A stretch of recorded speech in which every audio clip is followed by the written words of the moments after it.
tijd geleden was hij al bij ons te gast, Mitch Seerde. En hoe mooi is het dat hij nu weer hier is, want hij is samen met anderen begonnen Mind Emotion. Welkom Mitch. Dankjewel. Wat is Mind Emotion? Ja, dat is een concept die we een paar jaar geleden hebben opgestart. Wij maken voornamelijk filmproducties en sinds dit jaar zijn we eigenlijk gestart met een theatervoorstelling. En niet zomaar een theatervoorstelling. Niet zomaar een theatervoorstelling. Ja, je maakt het jezelf meteen heel lastig. Heel bijzonder. Vertel, wat gaan we doen? Wij gaan beginnen met 30 jaar evolutie. Ja. Dat betekent eigenlijk, wij willen het publiek meenemen 30 jaar terug in de tijd. Dus we gaan terug naar 1995. En ik ga samen met mijn goede vriend, wil ik eigenlijk het pad doorlopen naar 2025. Dit jaar gaan we hem ook uitvoeren, dus dat is ook echt perfect 30 jaar. Waarin we eigenlijk de hoogtepunten als ook de dieptepunten aan veranderingen, aan gedrag, techniek, noem het maar op, eigenlijk gaan belichten in het theater. Om mensen een beetje aan het denken te zetten, maar voornamelijk ook mensen op een humoristische wijze te laten zien wat er is veranderd. Maar ook af en toe met een traantje, want we willen natuurlijk, het is niet natuurlijk allemaal alleen maar perfect gegaan of leuk geweest wat er is veranderd. Wat bijzonder is, want hoe oud ben jij? 24. 24. 30 jaar geleden was je er nog niet, dus dat is van verhalen. En de eerste 10 jaar maak je het natuurlijk door een kinderbril mee. Ja. Hoe heb je al die informatie vergaard om deze voorstelling tot stand te brengen? Ja, ik durf het bijna niet te zeggen, alleen ik kan me nog heel goed herinneren hoe het vroeger ging. Als ik nu ga terugkijken naar toen ik echt jong was, hadden we videobanden in de kast liggen, hadden we nog cd's, dvd's, hadden we oude telefoons, hadden we nog een heel oude netwerkverbinding, traag internet. Het zijn echt wel dingen die opgeslagen zijn. En samen zijn we met een klein team, Ezra Tissen, Bram Naus, Loekie Langenberg. En wij hebben ook heel veel wijsheid, dus we proberen ook dat mee te nemen in hoe gaan we de show zo opvullen dat iedereen zich erin herkent. Want dat was voor ons het uitgangspunt van de show. Kijk, het schrijven is al een ding, maar hoe ga je het dan ook echt in een show voeren, zeg maar, dat het levendig is, dat het niet saai wordt, noem maar op. Ja, en hoe gaan jullie dat dan doen? Ja, nou, we hebben het echt heel groot uitgezet, om het maar even kort te houden. We zijn begonnen, we gaan echt een hele hoe zeg je dat, expose van maken. Dus mensen gaan binnenkomen, gaan echt voor een fotowand kunnen staan over de geschiedenis wat wij de afgelopen jaren hebben gedaan. We gaan het spelen in het EC Theater in Roermond. De keuze is ook gevallen op het EC Theater omdat het EC Theater eigenlijk zelf ook een hele grote, rijke geschiedenis heeft. En wat matcht nou niet beter dan 30 jaar evolutie in een nostalgisch eigenlijk fabriek. En dat is in ons geval EC Theater. En we willen dat mensen binnenkomen, ze gaan voor een fotowand kunnen staan om foto's te maken. Er zal een stukje nostalgie terug te zien zijn. We hebben merchandise wat er zal rondlopen. En we hebben ook nog verrassingen op onze shows. We zullen programmaboekjes uitdelen aan iedereen die komt kijken. Dus er komt heel veel op af straks om echt een ware show te brengen van 30 jaar evolutie. Zijn er ook schermen bij? Is het digitaal of is het puur wat jullie spelen? Wat kunnen we ons daarbij voorstellen? Nou, als je binnenkomt is er sowieso een showreel van ons te zien. Wat wij in de afgelopen 5, 6 jaar hebben opgebouwd. Tijdens de show zelf zal het een mix zijn tussen spel en acteren en tussen af en toe beeld. Want we krijgen natuurlijk niet alles in het theater voor elkaar, maar daardoor is juist het scherm en een beamer eigenlijk heel interessant. Omdat je dan net veel meer mogelijkheden hebt om net dat extraatje toe te voegen. Ja.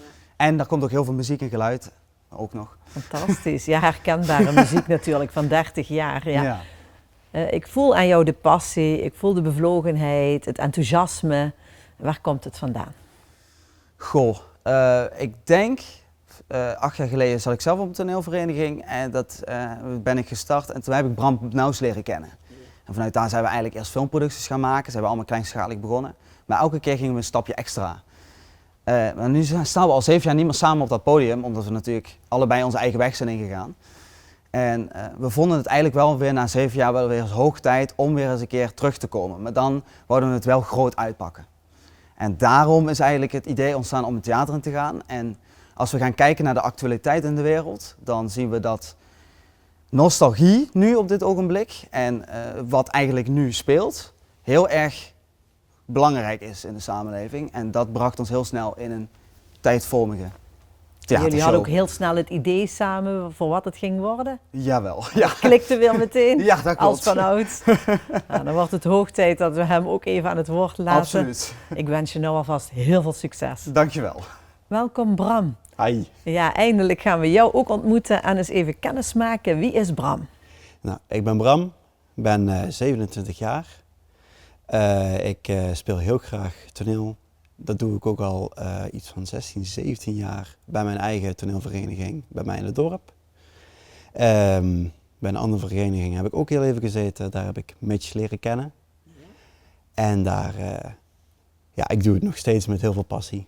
En toen dat Mitch zei, zullen we eens een keer wat anders doen dan een film? Zullen we een keertje een theater of een toneelstuk spelen? Zei ik meteen, ja, meteen doen. Dat past bij jou. Vind ik helemaal leuk. Ja, helemaal leuk. Ja. Wat onderscheidt jullie van anderen? Sowieso dat we hebben meer interactie met het publiek. Dus dat gaan we sowieso hebben. Hoe doe je dat dan? Wij betrekken het publiek meer met, zeg maar, alsof ze in het spel gaan zitten. Mooi. Wij zijn bijvoorbeeld een keertje ergens bezig en opeens zien we iets in het publiek. Huh? Wat is dat? Maar dat zat niet in 1996 of 1995. En zo iedereen kijkt elkaar natuurlijk aan, waar hebben ze het over? Ja. Maar tegen wie hebben we het? Ja, dat is natuurlijk de vraag. Ja, dat is hoe we ze een beetje meer gaan betrekken. Mooi. Misschien af en toe een vraagje, een grapje. Of ze krijgen misschien, of interactie juist met wat wij naar hun toesmijten zou ik niet zeggen. Maar wel, ze krijgen misschien wel iets in handen. Mooi. En waar onderscheiden jullie je nog meer in? We doen sowieso een tweemansvoorstelling. Dus dat is hedendaags. Ik zie het niet meer zo heel vaak. Nee, klopt. Ja. En dat is sowieso al iets moois. Wij zijn 2 vrienden. Wij spelen ook 2 vrienden in 30 jaar evolutie. Zodat dus sowieso de chemie zit er al tussen ons in. Gaan jullie dan van afstand kijken naar die 30 jaar? Of word je dan ook 30 jaar, word je ook ouder? Wat gaat er gebeuren? Ja, wij beginnen in 1995. Ja. Nou, ik kom uit 1997. Dus ik zit er best wel dichtbij. We nemen iedereen mee van 1995 tot uiteraard dit jaar 2025. Ja. 30 jaar evolutie. Wij worden dan ook uiteraard ouder. Ik zal ergens in de 50 zijn als het stuk eindigt. Dus, dat is wel een uitdaging. Dat is een uitdaging. Mooi, ja. Ik kan bekend, nog niet met pensioen dan, maar wel, ik ben wel wat jaartjes ouder inderdaad. Ja, we zijn heel benieuwd, want je kijkt dan door de bril van een 50-jarige op het laatst, zeg maar. Heb je daarvan ook naar je ouders of naar bekenden moeten vragen hoe zij op die tijd terugkijken? Of hoe heb je dat gedaan? Nou ja, ik heb sowieso wel een beetje mijn ouders in de gaten gehouden. Ja. Het meeste wat ik van mijn jeugd kan herinneren, mijn ouders waren rond de 50. Mijn moeder dan in de 40. Ik kan daar wel het een en ander uithalen. Ja. Voornamelijk wat ik dan zie is, ze waren nog heel kwiek. Dus sowieso, ik hoef niet oud en bekrompen te spelen. Maar wel, ze kijken wel wat meer al terug naar het verleden, dat ze wat nostalgisch worden. Ik zal ook op het moment ook dan nostalgisch spelen van, goh, wat was het mooi. In 1995, wat hadden we toen allemaal nog? En nu, 30 jaar later, wat een evolutie. 30 jaar evolutie. Het is mooi om daar een keer bij stil te staan. Zijn er zelfs ook voor jou dingen die voor jou zelf, dat had wel mogen blijven? Of, oh ja, dat was er toen, dat was ik vergeten. Wat je tegen bent gekomen in de ontwikkeling hier naartoe, naar deze voorstelling? Ja, de videobanden. Ja. Ik ben opgegroeid uiteraard met videobanden, met de VHS-band. Daar heb ik vroeger heel vaak de Disney films natuurlijk op mogen kijken. Ja. En dan weer terugspoelen en dan keken we nog een keertje. Tegenwoordig zijn het allemaal dvd's of blu-rays of voornamelijk op online via Netflix, Disney+, Videoland, streamen. Ja, dat is En je wordt overspoeld. Gewoon overstoeld door social media. Het is gewoon raar om dan te denken van, maar vroeger hadden we dit dus niet allemaal. Vroeger deden we het allemaal zelf. En dan werd het ook beperkt tot wat je ter je beschikking kreeg. Ja. Nu is veel meer ter beschikking. Er zijn veel meer indrukken, maar ook heel veel te verwerken voor kinderen. Ja, ik kan het nu al niet bevatten. Ik werk op een toneelvereniging uiteraard met jeugd. Ja. Die zitten allemaal met een telefoon in de hand. Ja. Ik had pas een telefoon, een mooie Nokia, die je open kon klappen. Toen ik in groep 8 zat. Dat is echt al meer dan 10, 15 jaar geleden ondertussen. Het is echt niet te bevatten gewoon dat we zo'n grote evolutie al hebben meegemaakt. En dat we het gewoon niet meer uit ons leven kunnen denken. We zijn heel benieuwd. Wanneer is de voorstelling? De voorstelling is in november op 6 en 7 november. Ja. Om 8 uur in het AC Theater in Roermond. En mensen die willen komen kijken, waar kunnen ze kaartjes krijgen? Dat kunnen ze op de site van de AC. Ja, mooi. En dan gaan naar de voorstelling. Hoe heet die voorstelling? 30 jaar evolutie. Alsjeblieft. Heel veel succes en dankjewel. Deze uitzending is mede mogelijk gemaakt door Hotel en Grand Café De Pauw.